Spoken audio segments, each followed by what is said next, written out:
கார்த்திகை தீபம் சீரியல்ல என்ன நடக்க போகுதுன்னு பார்க்கலாம். வாங்க வீடியோக்குள்ள போகலாம். சாமுண்டீஸ்வரி வந்து கேட்குறாங்க, எனக்கு எதிராக யார் இருக்கா? கருப்பாடுன்னு சொல்கிறீங்க, அது யார் அப்படின்னு கேட்கும்போது, உங்களுக்கு எதிராக இந்த வீட்டுக்குள்ளேயே இருக்காங்கத்த, அது யாருன்னு நான் இன்னைக்கு சொல்லாமல் இருக்க முடியாது. உங்கள் பேரில் இவ்வளோ பெரிய வீண் பழி விழுந்ததுக்கு அப்புறமா நான் இதை பார்த்துக்கிட்டு சும்மா இருக்க முடியாதுன்னு கார்த்தி உண்மையை உடைக்கிறாங்க. அவளே கருப்பாடுன்னு சொல்கிறீங்களே, அவங்க யார் என்கிட்ட நீங்கள் சொல்லித்தான் ஆகணும், சொல்லுங்கன்னு கேட்குறாங்க சாமுண்டீஸ்வரி.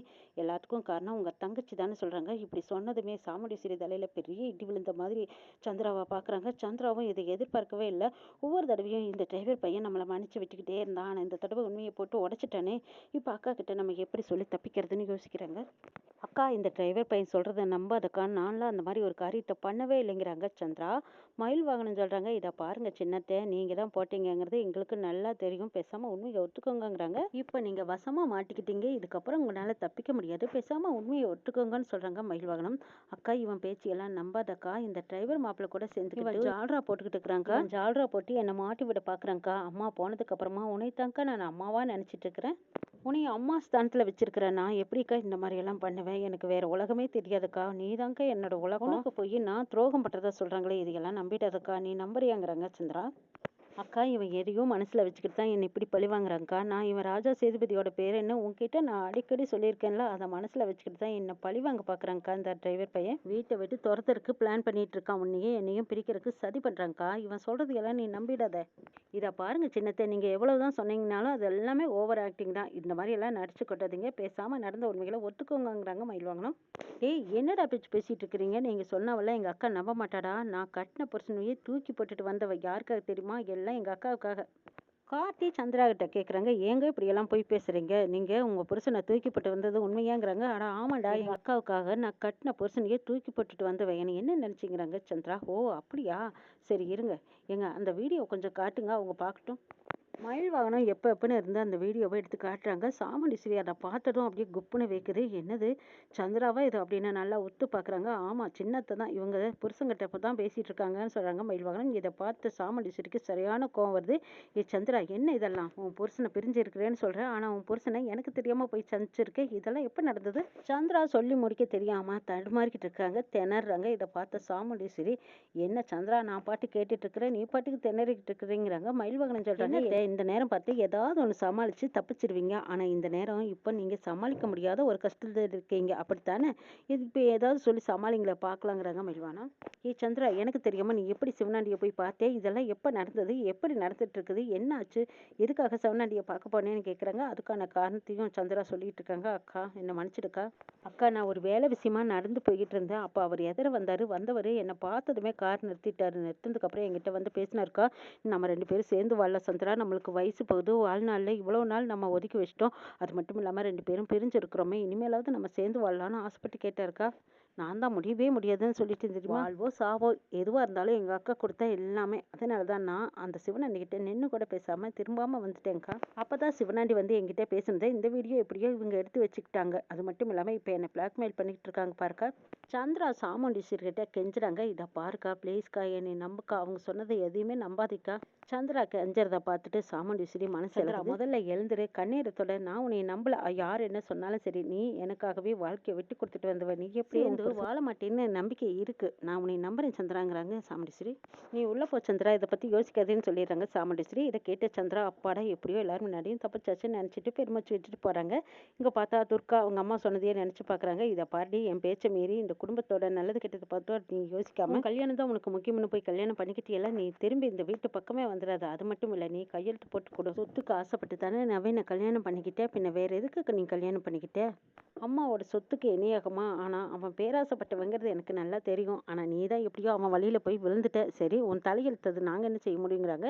இப்போ பார்த்தா அங்கே ரேவதி வந்து துர்கா கிட்ட விளக்கமாக சொல்கிறாங்க, நீ அம்மாவை தப்பாக புரிஞ்சுக்கிட்டே துர்கா, இப்போவாவது அம்மாவை பற்றி எல்லா உண்மையும் தெரிஞ்சுக்கிட்டேங்கிறாங்க. ஆமாம் ரேவதி, நான் அம்மாவை தப்பாக புரிஞ்சுக்கிட்டேன், இப்போ தான் உண்மை என்னன்னு எனக்கு தெரிஞ்சது, நான் தான் தெரியாமல் தப்பு பண்ணிட்டுனால அம்மா என்னை மன்னிக்க கூடாதா? சரி நீங்கள் எல்லாருமாவது சேர்ந்து அம்மா கிட்ட சொல்லக்கூடாதான்னு துர்கா அழுகிறாங்க. இதை பாருடி துர்கா, உடனுக்குடனே அம்மா சமாதானமெல்லாம் ஆக மாட்டாங்க, அவங்கள சமாதானப்படுத்துறது எங்கள் வேலையை நாங்கள் சொல்லியிருக்கோம்ல, நீ பொறுமையாக இருக்க வேண்டியதானே? ஏன்க்கா லவ் பண்ணி கல்யாணம் பண்ணிக்கிட்டது என்ன அவ்வளோ பெரிய தப்பா? அப்பாவும் அம்மாவும் கூட லவ் பண்ணி தானே கல்யாணம் பண்ணிக்கிட்டாங்க.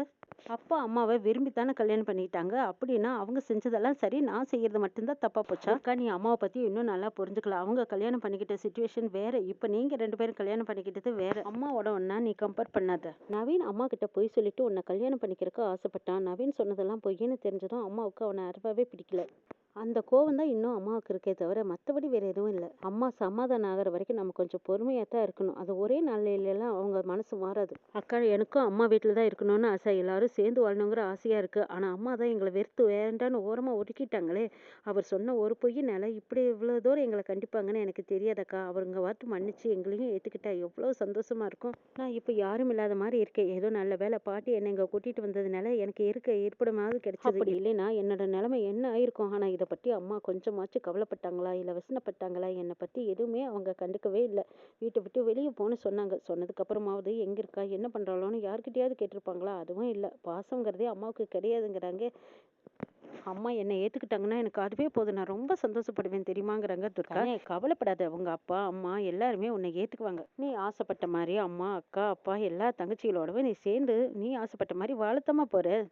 அதுலேயும் என் பேரை ராஜா கண்டிப்பாக நிறைவேற்றி வைக்கத்தான் போறான்னு பாட்டி சொல்லிடுறாங்க. சொன்ன வார்த்தையை துர்கா கேட்குறாங்க. எது உங்கள் பேர்னா அப்படின்னு கேட்கும்போது அப்போ பாட்டி யோசிக்கிறாங்க. ஐயோ இவகிட்ட உண்மையை சொல்லிட்டோமே, இப்போ எப்படி தப்பிக்கிறதுன்னு யோசிக்கிறாங்க. நீ என் பேரை காட்டி ரேவதியை கல்யாணம் பண்ணியிருக்கான் இல்லையா, அந்த அர்த்தத்தில் தாமா அவனை என் பேரன்னு சொன்னேங்கிறாங்க. ஓஹோ அப்படி சொல்ல வந்து ரேவதி பாட்டிக்கிட்ட காதுக்குள்ளே போய் சொல்கிறாங்க. இதை பாருங்க பாட்டி, நீங்கள் கொஞ்சம் பேசாமல் அமைதியாக இருங்க. ஒன்று கிடக்கு ஒன்று ஆகிட்டு போகுது, அப்புறம் தேவையில்லாமல் பிரச்சனை வந்துடுங்கிறாங்க. ஆமாம்மா நீ சொன்னது சரிதான்.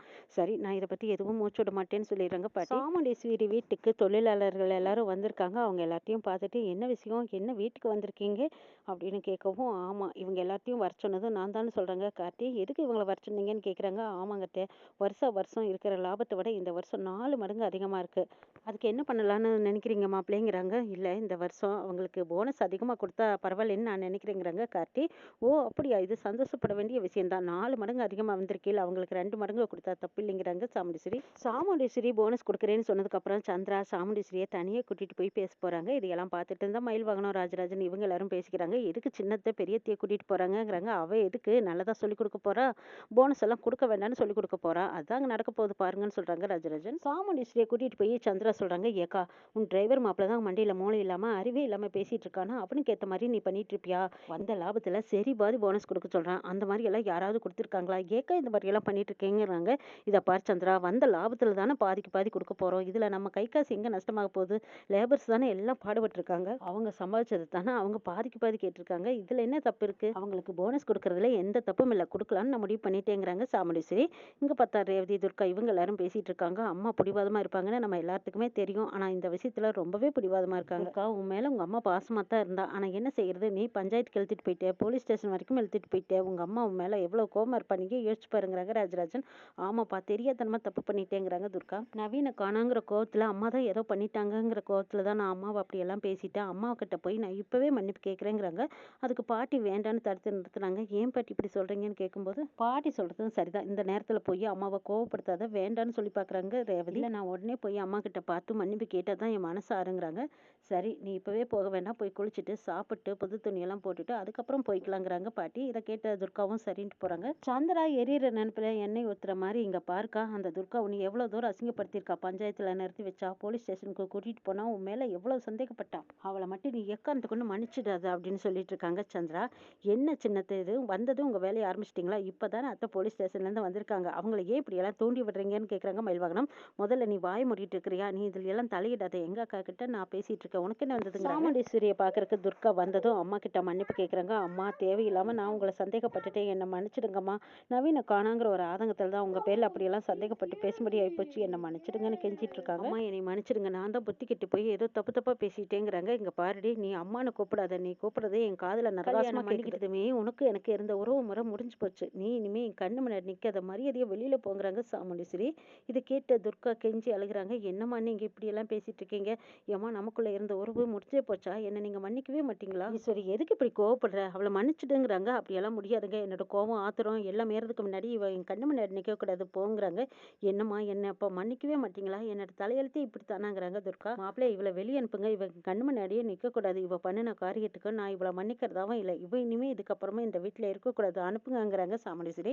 இது கேட்ட துர்காவே அங்கேருந்து வெளியில் போகிறாங்க. பாட்டியா நான் எவ்வளோ சொன்னேன், ஆனால் அம்மா தான் இப்படி கேட்க மாட்டேங்கிறாங்க. பிடிவாதமாக இருக்காங்க. இதுக்கு என்ன பண்ணுறதுனே தெரியலைங்கிறாங்க. அப்போ கார்த்தியும் நவீனும் சொல்கிறாங்க, நாங்கள் தான் சொன்னோம்ல நீ கேட்டியா?